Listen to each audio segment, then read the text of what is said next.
Hello my viewers, this is your boy Golden Boy, and I'm really grateful that you clicked on this video.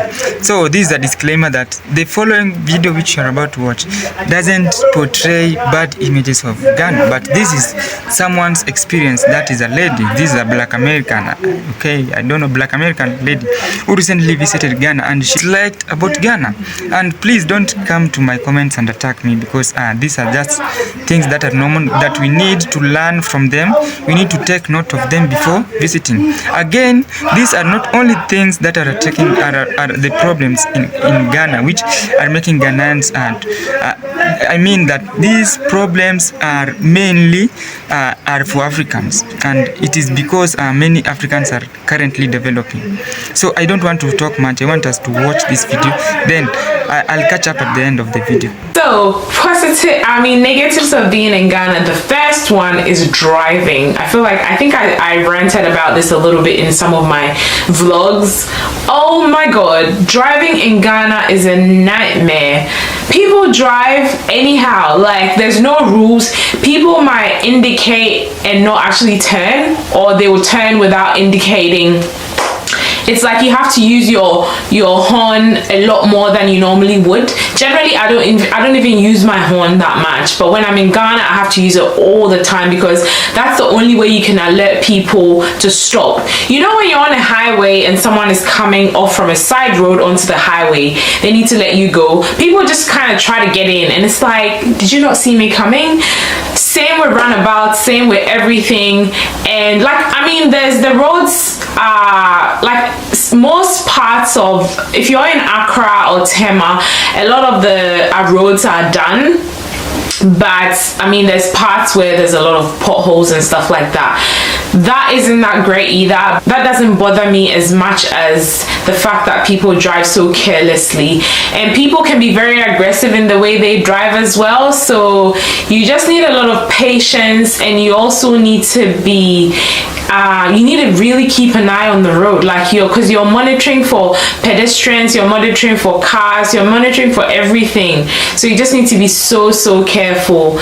The traffic can be horrendous if it's peak hour, but if you don't have a 9-to-5 job, then you can kind of not drive when it's peak hour. You know, you can work your times around driving when it's not peak hour, kind of thing in Ghana.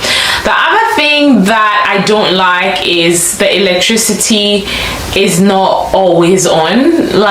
This is something I can live with. It doesn't annoy me as much as the driving thing, but it can be a little frustrating, not having electricity 24/7. Every now and again it might go off. I must say, this trip, it wasn't too bad. The lights probably went off maybe twice the whole time that I was there, so it wasn't bad at all. But 2 years or so before that, that was horrible. Oh my god, the lights were off every day, so that was not fun at all.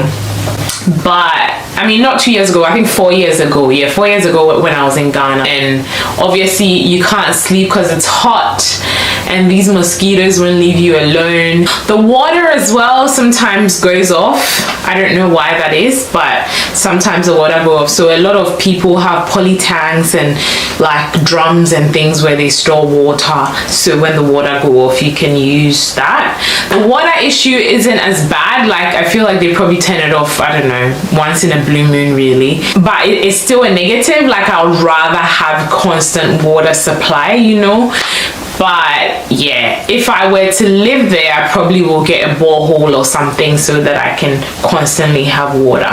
The other thing is the internet. Internet is so expensive in Ghana. So I was on Vodafone, and I think I paid, if you pay 20 Ghana cedis, you can get 4 gigabytes for the week. And that's not very much if you do YouTube and stuff like that, you know what I mean? So I think I spent at least about 80 Ghana, between 60 Ghana to 80 Ghana on internet. A better option is obviously to get Wi-Fi, but I was only on holiday, so it wasn't really worth it getting like Wi-Fi installed or anything. But if I were living there, I probably will. And I don't know how much the Wi-Fi costs, but I imagine it will not be that cheap, because there isn't as much competition in Ghana when it comes to the internet service providers. Internet could be better. Again, this is not something that bothers me too much. Like, I can live with it. The thing that bothered me the most was the driving. The driving is just like not great, and that's why there's always accidents and stuff like that. As I said in my positives video, people over there are very laid back, so it's the same when it comes to everything, business, whatever. If you want to meet up someone, they won't give you a specific and say let's meet at 9 a.m. They'll be like, oh, between 9 and 1, and then they'll probably show up at 3, and then they come, and it's, to them it's not really a big deal kind of thing. So you really need to like be laid back too if you're going to be there. You can't be too strict and stuff like that, and I think you'd be okay. But yeah, those are my negatives of, I guess, staying in Ghana. Now, as a Black American, as someone who intends to move to Africa, those are the things that I think that if you move to any other countries in Africa, those are the things that I think you'll find very you'll find them very bad. You'll find them that there are things that are affecting most of the members, most of the Kenyans, most of the African in short. And when you come to electricity, I can't lie to you that it is only Ghana that is experiencing shortages of electricity. It's also Nigerians, it's also Kenyans. First of all, even if you look at my surroundings, you'll find that right now we don't have electricity. That's why I'm shooting outside. That's why I'm shooting this video outside, because it is now 2 days since our electricity, since there was a blackout here in our plot. Yes. Now let me talk about electricity. For example, you want to put electricity, you want to fence, you want to have electricity in your village. I can surely tell you that it is very expensive. Now let me give you a view of what I'm trying to say here. That is a pole. If you try to put this pole, there are several poles there. 1, 2, 3. So there are a lot of poles there are a lot of poles that are those poles are very expensive, and the moment you want to put one in your village, you want one wire to be in your village, it will be very expensive. And that's why that there is no electricity in most part of the regions in Kenya, in most parts of region in Africa.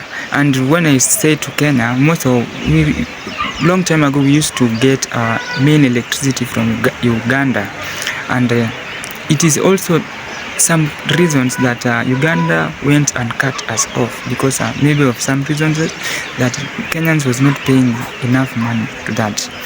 Now, this is not only thing that is affecting Ghanaians, it's also affecting Kenyans. Dirty water is always around, it's everywhere. I can't say that it's not bad to have dirty water. It is everywhere. Even in some other Brazil countries, in some other European countries, there are bad waters, there are dirty waters. In fact, they are very smelly waters. But when you say that to other, the waters that are connected to the households, I can surely tell you that it is very scarce. You'll find that, for example, I visited one of my friends here called Eugene, and I can tell you that water was a major problem in the plot, because you'll find that the caretaker will cut off the supply of water in that household, and will go several days without water in the house. So it is upon you to fetch water, it is upon you to get water for yourself. And it is because of that many also are suffering, and that is not something I wanted to conclude to Ghanaians. It is also something that is affecting Kenyans. I don't know why they usually cut supply of water. You'll find that in some days they say that they will only open that water in some of the days. For example, if it is on Wednesday, they will be only opening on Wednesday, and it is upon you to fetch water, enough water, put them in their cans and store them. You wait for another next day, that is Wednesday. So this is something that is very costly and is wasting people. So That's it. When you talk of bad roads are everywhere. Bad roads are everywhere in this world. I can't say that there are no bad roads, especially in Africa.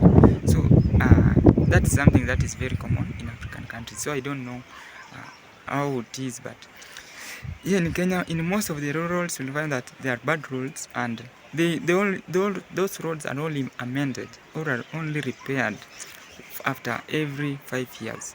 That means that if you are an MP, or you are someone who was vying for MP or MCA, then you'll have to repair those roads so that you seek a favor, or you seek a favor from your voters. Yes, I had a lot of problems in terms of, you can see that it is raining. So I hope that this video will help in many cases. I hope that this video is going to be a positive impact. So my name is Golden Boy, and thank you for watching this video up to this point.